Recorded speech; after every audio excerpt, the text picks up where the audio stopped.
नमस्कार, public news times channel Shimla में आपका स्वागत है। क्या कहेंगे? देखिए, इस चर्चा के 2 या 3 मुख्य केंद्र बिंदु हैं और अगर आप उन केंद्र बिंदुओं को अगर आप देखें तो आप देखिए कि हमारी सरकार जो है ठाकुर सुखविंदर सिंह सुक्खू की, हम बड़ी कंसिस्टेंटली एक ही चीज़ बोल रहे हैं शुरू से, और वो ये है कि ये व्यवस्था परिवर्तन का दौर है और व्यवस्था परिवर्तन की आवश्यकता इसलिए है क्योंकि 1970 और 80 के दशक में जो एक हिमाचली की अपेक्षा थी या जो उसकी एक्सपेक्टेशन थी, आज वो उससे बहुत ज़्यादा बदल चुकी है। अगर हम पुराने ढर्रे से, पुराने स्ट्रक्चर से, पुराने इंफ्रास्ट्रक्चर से काम करते रहेंगे तो हम उसी जगह पर घूमते रहेंगे जहाँ पर हम मेरे ख्याल पिछले 15-20 साल से घूम रहे हैं। तो व्यवस्था परिवर्तन में जो आप देख रहे हैं कि जितने चेंजेस जो मुख्यमंत्री ला रहे हैं, चाहे वो इलेक्ट्रिसिटी बोर्ड में हो, चाहे वो आपके हेल्थ के सेक्टर में हो, चाहे एजुकेशन के सेक्टर में हो, उनके ऊपर जो है हमने जो ध्यान जो था वो केंद्रित किया कि व्यवस्था परिवर्तन की ज़रूरत किस लिए है और व्यवस्था परिवर्तन आवश्यक इसलिए है क्योंकि अगर पुराने ढर्रे से काम करते रहेंगे तो रिजल्ट भी वही पुराने आएंगे और वो पुराने रिजल्ट्स जो हैं वो आज किसी को उस तरीके से नहीं चाहिए। कुछ एक सवाल आपने खड़े किए हैं केंद्र से जो मदद का मसला है, लगातार बीजेपी विपक्ष कह रहा है कि मदद मजबूर हो रही है, आप कह रहे हैं मदद नहीं मिल रही है, केंद्र पर निर्भर है सरकार, इस तरह के बयान आ रहे हैं, आपने कई सवाल खड़े नहीं, देखिए मेरा सवाल बड़ा सिंपल था कि केंद्र सरकार जो पैसा देती है वो कहीं किसी के घर से लाके नहीं देती, वो हर हिमाचली का पैसा है। हम जीएसटी के रूप में जो भी हम उपभोग करते हैं, चाहे हम नमक खरीदें, कुछ भी खरीदें, एक जो है जीएसटी हम देते हैं, उस जीएसटी का हिस्सा जो है उसका एक पार्ट हमें मिल जाता है, एक पार्ट केंद्र के पास रहता है और बाकी जैसे आपका डिजास्टर मैनेजमेंट हो गया, सीआरएफ हो गया, बाकी स्कीम्स के थ्रू जो है केंद्र से हमें आता है। लेकिन विपक्ष ने अपनी आदत ये बना ली है कि हर चीज़ पे यही कहते हैं कि जी केंद्र सरकार जो है वो पैसा दे रही है तो हिमाचल की सरकार चल रही है। तो मेरा प्रश्न यही था कि वो किसी के घर से पैसा नहीं देते, वो हमारा पैसा है, हमें ही वापस मिल रहा है। और इसके अलावा जो लगभग 20-25 हज़ार करोड़ का डेफिसिट हिमाचल का है जो केंद्र सरकार के पास है, वो उसके ऊपर मैं चर्चा करना चाहूँगा। जब डिज़ास्टर हुआ, जब इस शताब्दी की सबसे बड़ी हमारी जो घटना घटी थी, अपनी जो फ्लड आया था, इसमें केंद्र की एजेंसी आई, केंद्र की एजेंसी ने आके सर्वे किया और उस सर्वे का असेसमेंट उन्होंने निकाला कि हिमाचल प्रदेश को लगभग 10,000 करोड़ का नुकसान हुआ है। इस सर्वे को हुए आज 1 साल से ऊपर हो गया है, लेकिन एक भी पैसा जो है ये केंद्र से हमारे पास नहीं आया। मेरा सवाल सिर्फ यही था कि केंद्र ने पैसा नहीं दिया, बात बिल्कुल ठीक है,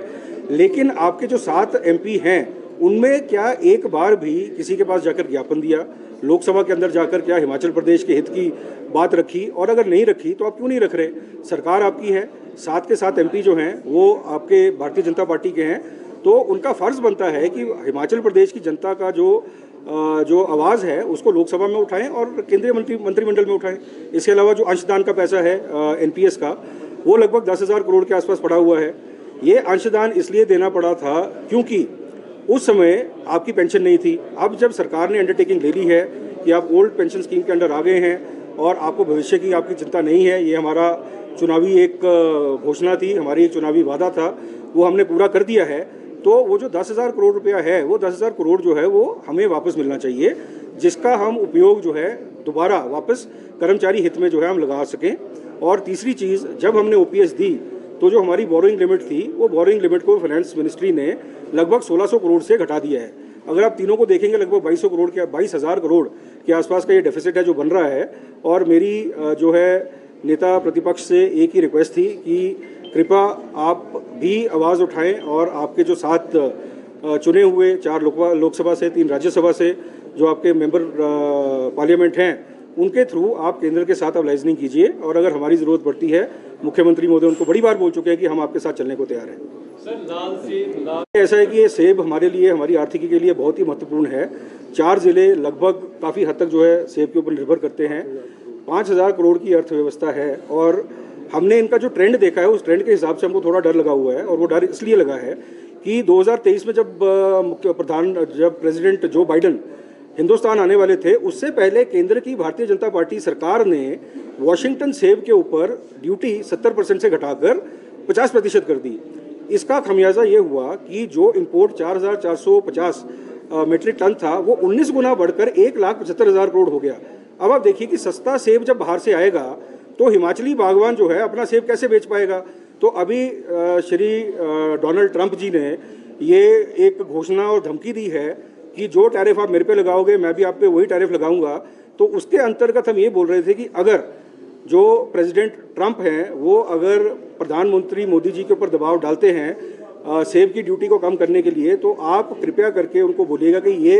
अनर्थ आप ना होने दें, क्योंकि हमारी पूरी सेब की आर्थिकी जो है वो तबाह हो जाएगी। और इसके लिए मतलब जिम्मेदार कौन माना जाएगा वो आप खुद समझदार हैं, लेकिन हमारी तहे दिल से आपके थ्रू भी मैं चाहूँगा कि आप इस बात को उठाएं कि अगर सेब की ड्यूटी स्पेशली वॉशिंगटन एप्पल के ऊपर अगर और घटती है तो आने वाला जो सीज़न है ये हमारे बागवानों के लिए एक काली दिवाली जैसा साबित होगा। धन्यवाद। धन्यवाद। रोजाना ताज़ा खबरों के लिए जुड़े रहें public news times channel Shimla के साथ सभी सोशल मीडिया प्लेटफॉर्म पर। हमारे चैनल को लाइक, शेयर और